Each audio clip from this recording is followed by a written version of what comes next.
बिस्मिल्लाहिर्रहमानिर्रहीम। Dear student, chapter number 2 physics part 1 vectors and equilibrium. तो बेटा आज हम डिस्कस करेंगे कि कल हमने बात की थी जब दो वेक्टर्स को हम मल्टीप्लाई करवाते हैं तो उनका जो रिजल्ट है, अगर हम वेक्टर को स्केलर से मल्टीप्लाई करवाएं तो हमारा जो आंसर है वो वेक्टर आता है। आज हम ये देखेंगे कि अगर दो वेक्टर्स को आपस में मल्टीप्लाई करवाएं तो उनका जो आंसर है वो वेक्टर आएगा या स्केलर आएगा। तो आज हम दो तरह की मल्टीप्लिकेशन देखेंगे। जो लेक्चर नंबर 6 है उसमें हम देखेंगे डॉट प्रोडक्ट और स्केलर प्रोडक्ट, और उसके बाद जो नेक्स्ट वाला लेक्चर होगा उसमें हम बात करेंगे क्रॉस प्रोडक्ट और वेक्टर प्रोडक्ट। आइए देखते हैं हम। चैप्टर नंबर 2 है वेक्टर्स एंड इक्विलिब्रियम। इसके अंदर जो है नाउ क्वेश्चन है define scalar product of two vectors and give its characteristics. Dot product या स्केलर प्रोडक्ट क्या है और उसकी खसूसियात क्या है, ये हमने देखनी है। तो बेटा जो है स्केलर प्रोडक्ट में क्या होता है कि अगर हम दो वेक्टर्स को आपस में मल्टीप्लाई करवाएं और उनका जो आंसर है वो एक स्केलर क्वांटिटी आए तो ऐसे प्रोडक्ट को हम नाम देते हैं स्केलर प्रोडक्ट और डॉट प्रोडक्ट। मिसाल के तौर पे अगर हम बात करें वर्क की बात करें, वर्क में क्या होता है, वर्क डॉट प्रोडक्ट होता है किसका, फोर्स और डिस्प्लेसमेंट का। इस तरह जो पावर है वो भी स्केलर प्रोडक्ट है फोर्स का और वेलोसिटी का। इस तरह इलेक्ट्रिक फ्लक्स की बात करें तो इलेक्ट्रिक फ्लक्स भी डॉट प्रोडक्ट है किसका, इलेक्ट्रिक फील्ड E का और वेक्टर A का। इसी तरह अगर हम मैथमेटिकली देखना चाहें कि वेक्टर A और वेक्टर B का डॉट प्रोडक्ट कैसे फाइंड करते हैं, हम सपोज कर लेते हैं हमारे पास दो वेक्टर हैं, एक वेक्टर A है और दूसरा वेक्टर B है। जब दोनों का हम डॉट प्रोडक्ट लेंगे A डॉट B तो वो इक्वल होगा AB cos ऑफ थीटा। यहाँ पे जो A है वो मैग्नीट्यूड ऑफ वेक्टर A को रिप्रेजेंट कर रही है और जो B है वो मैग्नीट्यूड ऑफ वेक्टर B, और जो थीटा है वो एंगल है between vector A and vector B। इस तरह अगर हम फिजिकल मीनिंग इसका देखें तो फिजिकल मीनिंग का मतलब क्या होता है कि अगर कोई भी एक वेक्टर A है उसका हम प्रोडक्ट लें किसी भी दूसरे वेक्टर के साथ जो कि जिसकी जो मैग्नीट्यूड है या जिसका जो कंपोनेंट है वो फर्स्ट वेक्टर की डायरेक्शन में हो, तो इसको बोलते हैं physical meaning of the dot product. तो the dot product of two vectors is equals to the product of the magnitude of a vector and the component of the second vector in the direction of first vector, in the direction of first vector। अगर हम suppose करें हमारे पास दो vector हैं, एक vector A है और एक वेक्टर B है और उनके दरमियान जो एंगल है वो थीटा है। जब हम क्या करेंगे, इनका डॉट प्रोडक्ट लेंगे A डॉट B, तो इसको हम लिखेंगे A into projection of B on vector A। Projection क्या होता है कि जो वेक्टर A है उसका जो शेडो बनेगा किसके ऊपर, वेक्टर B के ऊपर, या वेक्टर B का जो शेडो बनेगा वेक्टर A के ऊपर, उसको हम प्रोजेक्शन का नाम देते हैं। तो यहाँ पे जो वेक्टर A है उसकी मैग्नीट्यूड वैसे आ जाएगी और साथ में projection of B on A, projection of B on A उसको हम कहेंगे B cos थीटा। तो यहाँ पे projection of B on A की जगह लिख सकते हैं हम B cos थीटा। दोनों को मल्टीप्लाई करवाएंगे तो हमारे पास आंसर आ जाएगा AB cos ऑफ थीटा। तो ये हमने फाइंड किया A डॉट B।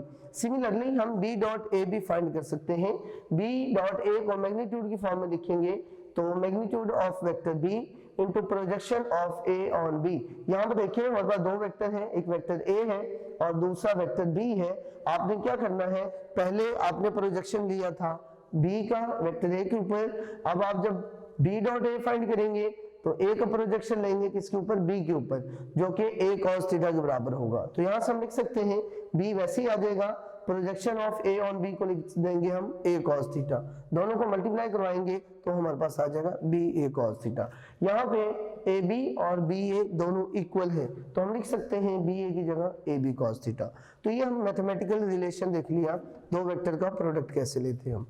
उसके बाद ये एग्जांपल हमने पहले डिस्कस कर ली कि जो वर्क है वो डॉट प्रोडक्ट होता है फोर्स और डिस्प्लेसमेंट का, पावर जो है वो डॉट प्रोडक्ट होती है फोर्स और वेलोसिटी की। इसी तरह जो इलेक्ट्रिक फ्लक्स है वो डॉट प्रोडक्ट है इलेक्ट्रिक फील्ड E और वेक्टर एरिया A के दरमियान। उसके बाद जो है अब हम ये देखेंगे जो डॉट प्रोडक्ट है उसकी कैरेक्टरिस्टिक्स क्या क्या है।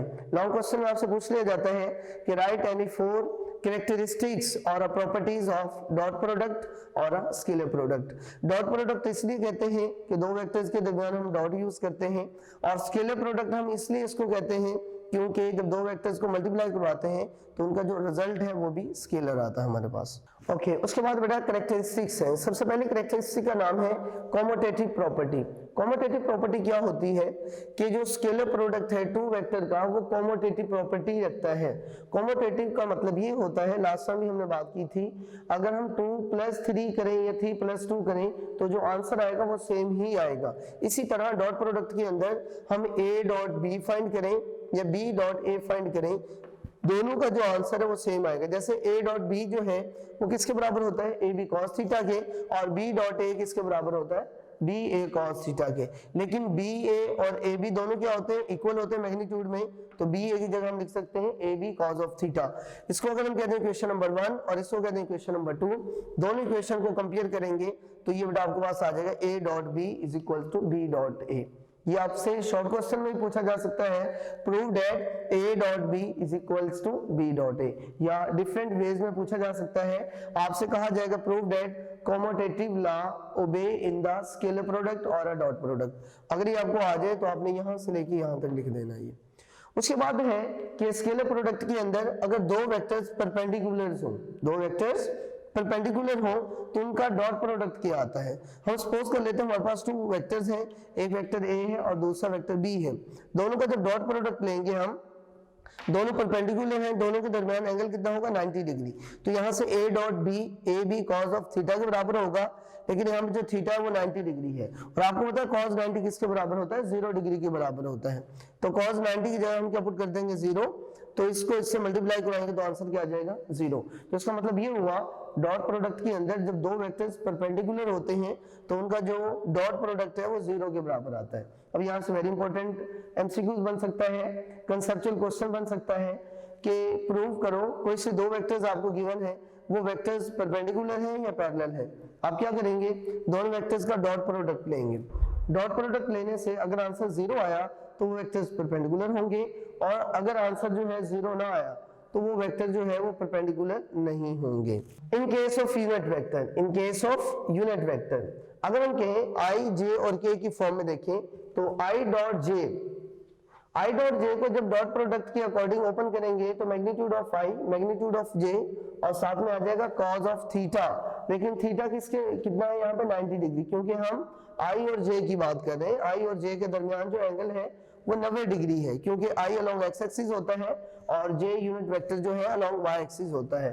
दोनों में डॉट प्रोडक्ट लेंगे तो दोनों का जो आंसर है वो 0 आएगा। क्यों 0 आएगा, क्योंकि i और j क्या है, दोनों परपेंडिकुलर वेक्टर्स हैं। तो सिमिलरली आप i डॉट j करें, j डॉट k करें या k डॉट i करें, सबका आंसर 0 आएगा। क्यों, क्योंकि सारे ही वेक्टर्स हैं जो उनके दरमियान एंगल कितना होगा, 90 डिग्री। और आपको पता है कि जो तीन वेक्टर्स होते हैं x एक्सिस, y एक्सिस और z एक्सिस के अलोंग यूनिट वेक्टर्स, वो तीनों परपेंडिकुलर होते हैं, म्यूचुअली परपेंडिकुलर, और तीनों के दरमियान जो एंगल है वो 90 डिग्री का होता है, और cos 90 0 के बराबर होता है। दैट्स व्हाई इनका डॉट प्रोडक्ट लेंगे तो वो 0 आएगा। उसके बाद है नेक्स्ट प्रॉपर्टी और कैरेक्टरिस्टिक पैरेलल और anti parallel vectors. Dot product के अंदर अगर 2 वेक्टर्स हैं जो पैरेलल हो तो उनके दरमियान जो एंगल है वो 0 डिग्री होगा। डॉट प्रोडक्ट के अंदर जब 2 वेक्टर पैरेलल होते हैं तो उनका जो डॉट प्रोडक्ट है वो मैक्सिमम होता है। आप जो है इनको ओपन करेंगे तो आप लिख सकते हैं a.b = ab cos of theta, लेकिन चूंकि दोनों वेक्टर्स क्या है, पैरेलल है, तो उनके दरमियान एंगल 0 डिग्री होगा, और cos 0 किसके बराबर होता है, 1 के। तो यहाँ से a.b बराबर आ जाएगा ab के। तो उसके बाद है एंटी पैरेलल वेक्टर्स। अगर दो वेक्टर्स एंटी पैरेलल हो, मतलब ऐसे वेक्टर जिनकी डायरेक्शन ऑपोजिट हो और उनका आप डॉट प्रोडक्ट लें। लेट्स सपोज हमारे पास 2 वेक्टर है, एक वेक्टर a और दूसरा वेक्टर b। जब दोनों का हम क्या लेंगे, एंटी पैरेलल है, जब इनका डॉट प्रोडक्ट लेंगे तो a डॉट b किसके बराबर आ जाएगा, ab cos 180 डिग्री। लेकिन यहाँ पे यह आ जाएगा 180 डिग्री। cos 180 किसके बराबर होता है, -1 के बराबर होता है।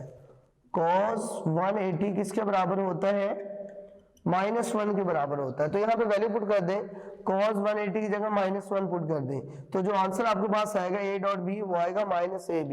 इसका मतलब डॉट प्रोडक्ट मिनिमम होता है कब, जब दो वेक्टर्स जो हैं वो एंटी पैरेलल होते हैं। उसके बाद नेक्स्ट है सेल्फ प्रोडक्ट। दो वेक्टर्स अगर एक वेक्टर को उसी वेक्टर से मल्टीप्लाई करवाएं तो इसको बोलते हैं self product, self dot product. Let's suppose हमारे पास वेक्टर ए है, वेक्टर ए को जब हम वेक्टर ए से ही मल्टीप्लाई करवाएंगे, मतलब दोनों का डॉट प्रोडक्ट लेंगे, तो ये हमारे पास आ जाएगा magnitude of vector A, magnitude of vector A, और साथ में जो थीटा है वो 0 डिग्री होगा, क्योंकि वेक्टर ए को वेक्टर ए से ही मल्टीप्लाई करवा रहे हैं हम। तो a इंटू ए स्क्वायर आ जाएगा, और cos 0 किसके बराबर होता है, 1 के बराबर होता है। तो यहाँ से ये हमारे पास आ गया a dot a is equal to a square. तो इसका मतलब self product of a vector a is equals to square of its magnitude, square of its magnitude.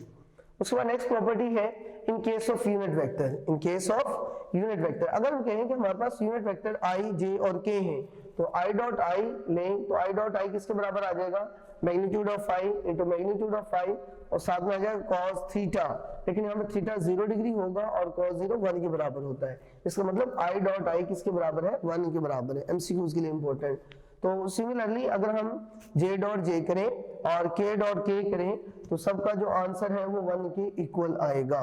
तो ये तो बात होगी यूनिट वेक्टर्स की।